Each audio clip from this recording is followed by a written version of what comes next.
जय हिंद।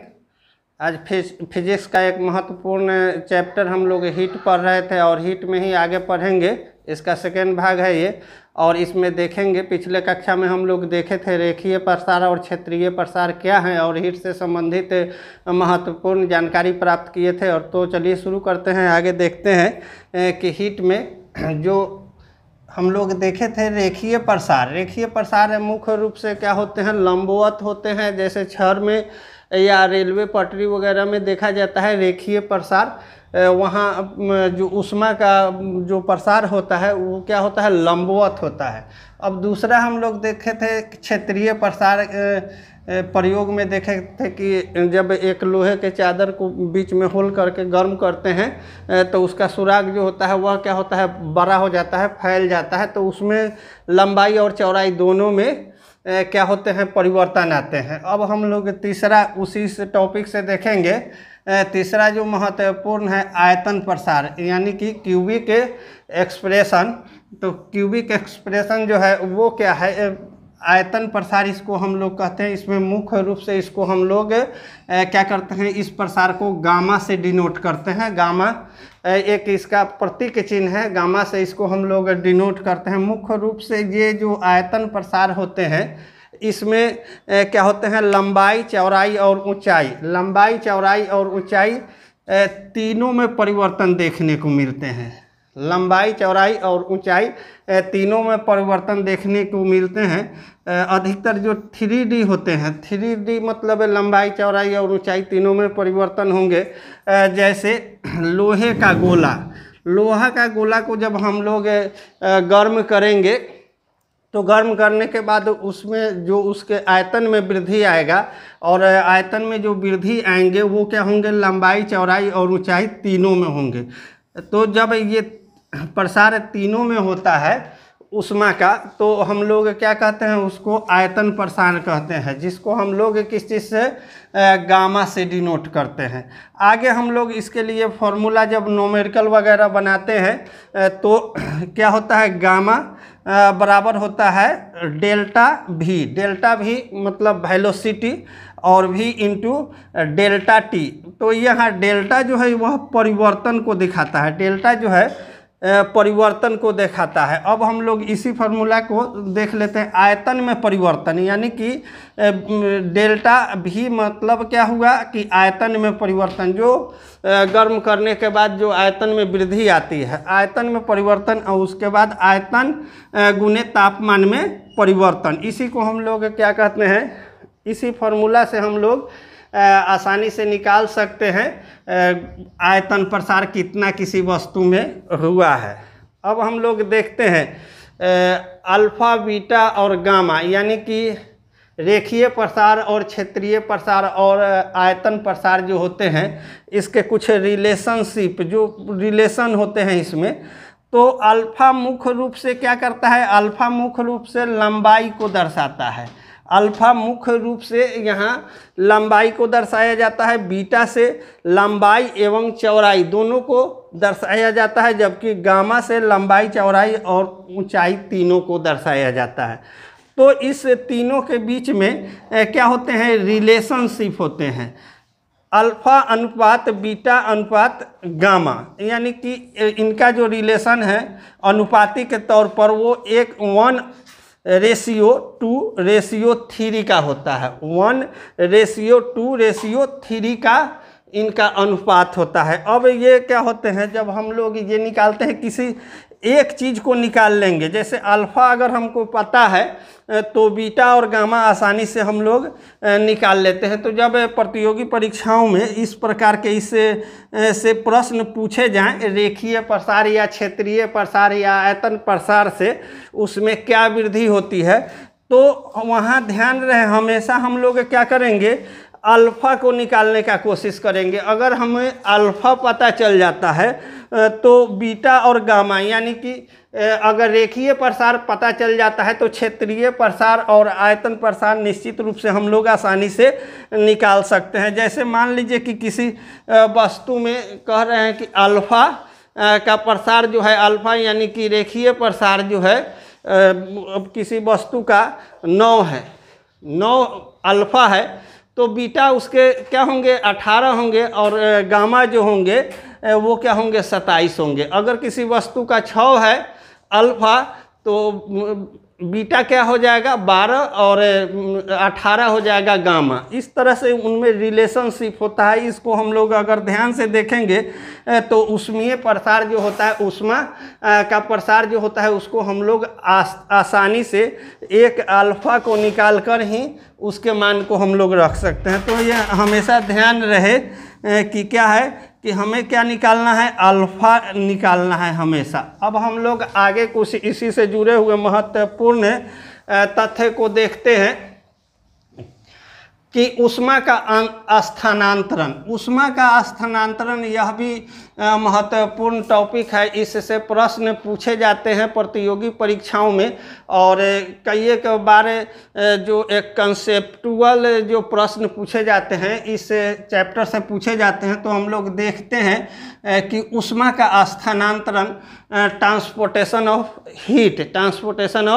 हीट, ऊष्मा का स्थानांतरण कैसे होता है, ऊष्मा का स्थानांतरण कैसे होता है। तो ऊष्मा के स्थानांतरण के मुख्य 5 विधियां हैं। ऊष्मा ट्रांसपोर्टेशन के मुख्य 5 विधियां हैं और इस पर हम लोग देखते हैं बारी बारी से। सबसे पहले क्या है, इसका प्रचलित विधि जो है चालन है।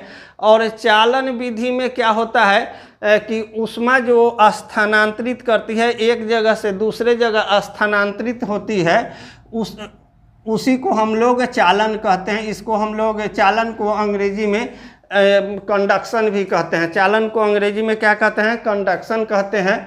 और इस विधि की मुख्य रूप से इस विधि में जो ऊष्मा का स्थानांतरण होता है काफ़ी धीमी होती है, स्लोली होता है, और यह मुख्य रूप से धातु में ही हो पाता है। यह स्थानांतरण, ऊष्मा का स्थानांतरण जो होता है धातु में होता है, और इसमें ऊष्मा का लॉस बहुत ज़्यादा होता है, हीट लॉस बहुत ज़्यादा होता है। इसको हम लोग उदाहरण से समझेंगे। और इसमें क्या होते हैं, मुख्य रूप से माध्यम के सभी कण क्या होते हैं, गर्म होते हैं, एक दूसरे से ऊष्मा जो होती है स्थानांतरित होती है। और प्रारंभिक स्थान पर क्या होते हैं, चालन विधि में जो उसका प्रारंभिक स्थान होगा जहाँ से गर्म करते हैं, हीट शुरू होता है, पहले हम लोग गर्म करते हैं, वहाँ से क्या होते हैं कि प्रारंभिक स्थान पर अधिक गर्म होंगे और क्या होंगे, धीरे धीरे आगे की ओर यह कम घटता जाता है।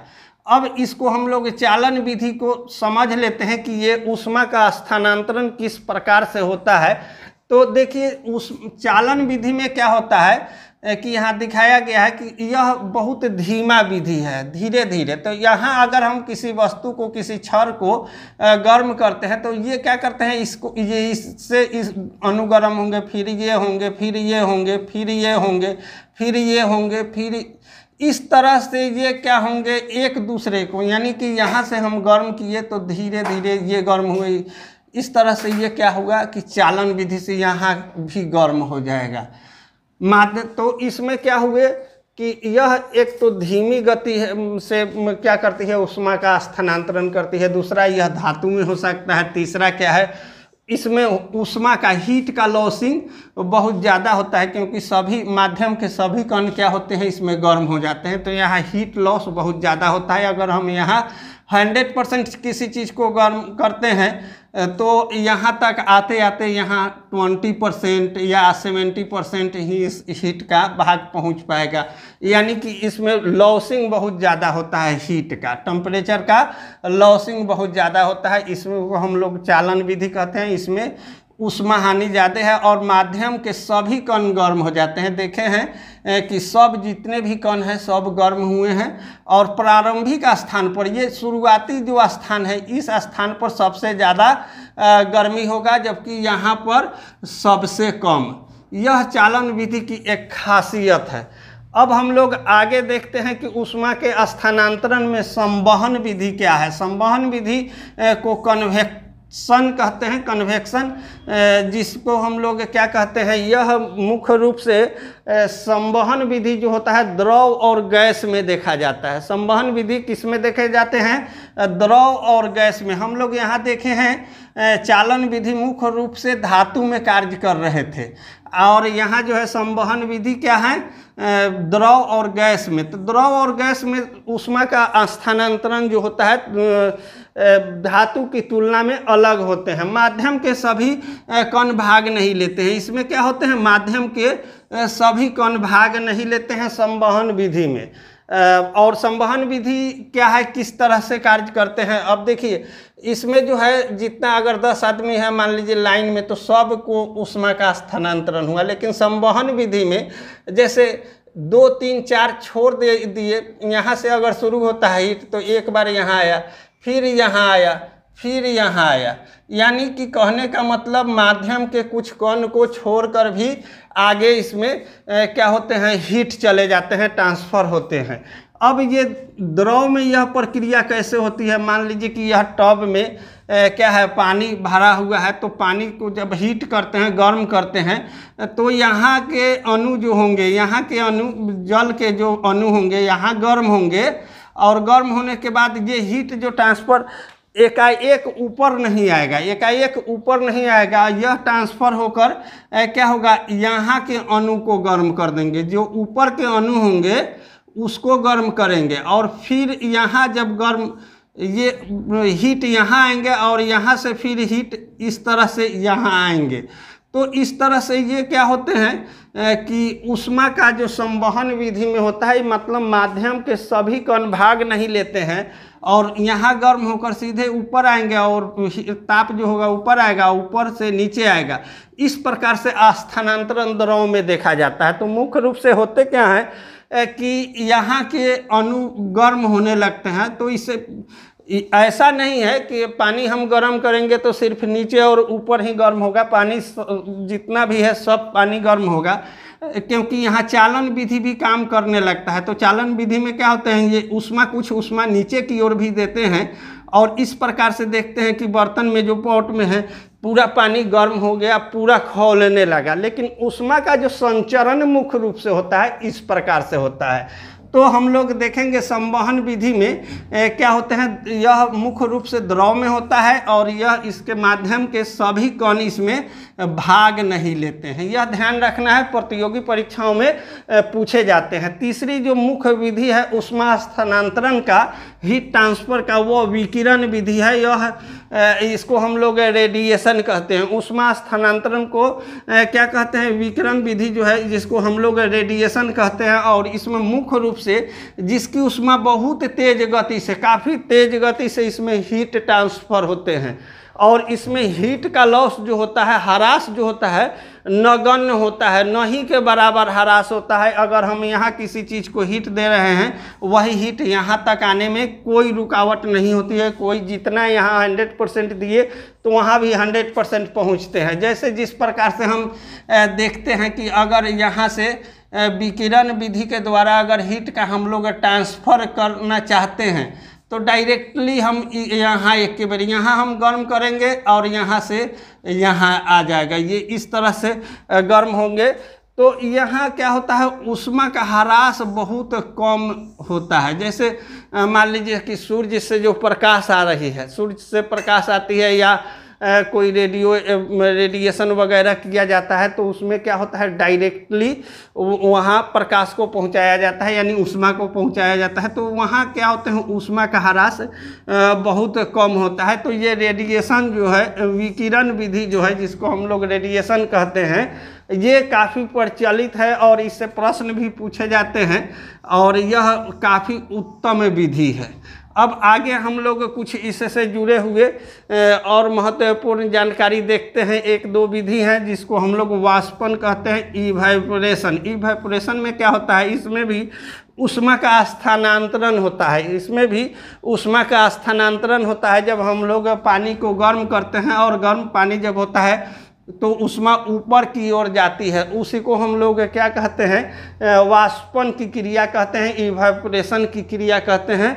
और वाष्पन में क्या होते हैं कि मुख्य रूप से ऊष्मा का ह्रास भी होता है। ऊष्मा का क्या होता है, ह्रास होता है। और ये वाष्पन विधि जो होता है, इवेपोरेशन जिसको कहते हैं, जैसे जैसे गर्म करेंगे वो ऊपर की ओर जाएगा, फैलता जाएगा। अब हम लोग एक और महत्वपूर्ण विधि देखते हैं जिसको हम लोग अभिवाहन विधि या एडवेक्टेशन विधि कहते हैं, जिसको हम लोग क्षैतिज प्रसार, मुख्य रूप से इसका जो है अभिवाहन विधि का क्षैतिज प्रसार होता है। जो इसमें गर्म होते हैं, हीट जो हम लोग देते हैं तो वो ऊपर की ओर नहीं जाते हैं, बल्कि यहाँ हम लोग हीट देते हैं तो नीचे तिरछा की ओर वह भागेगा। जैसे फ्रिज वगैरह में देखते हैं हम लोग क्या होते हैं, ऊष्मा का प्रसार जो होता है वह क्या होता है, क्षैतिज होता है। जैसे अब धुंध का चलना, धुंध जब चलते रहता है वो तो ऊष्मा उसमें भी होते हैं, उसमें ऊष्मा का स्थानांतरण होता है। धुंध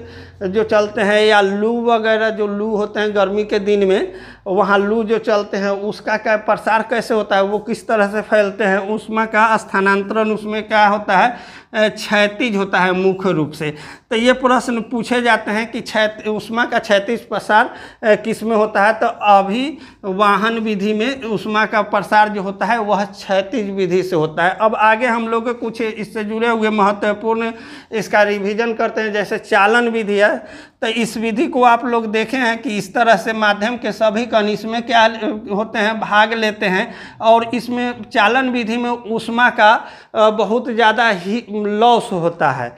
अब दूसरा है एक संवहन विधि, जिसमें माध्यम के सभी कण भाग नहीं लेते हैं और इसमें चालन विधि की तुलना में हीट का लॉसिंग जो होता है कम होता है। और जबकि तीसरा विधि जो है विकिरण विधि, तो विकिरण विधि में ऊष्मा का लॉस जो है नगण्य होता है और इसमें माध्यम के सभी कण भाग नहीं लेते हैं। माध्यम के क्या है, सभी कण भाग नहीं लेते हैं और डायरेक्ट हम ऊष्मा को विकिरण विधि के द्वारा एक स्थान से दूसरे स्थान पर स्थानांतरित कर सकते हैं।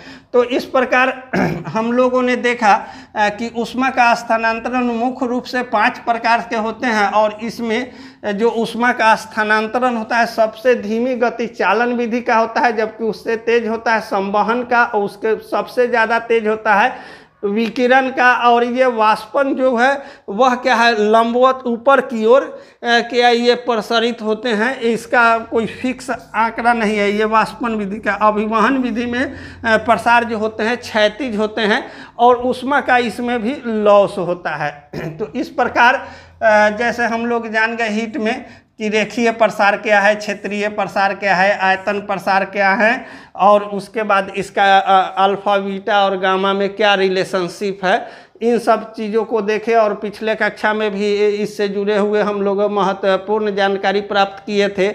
तो हीट से थोड़ा बहुत और क्वेश्चन बनता है जो प्रतियोगी परीक्षाओं में पूछे जाते हैं। तो हम लोग नेक्स्ट वीडियो में इसको क्लियर करेंगे। और आज मेरे द्वारा बताए गए जानकारी आप सभी को अच्छा लगा होगा, तो मेरे चैनल को लाइक शेयर सब्सक्राइब निश्चित करें। और तब मिलते हैं हम लोग नेक्स्ट वीडियो में। तब तक के लिए जय हिंद।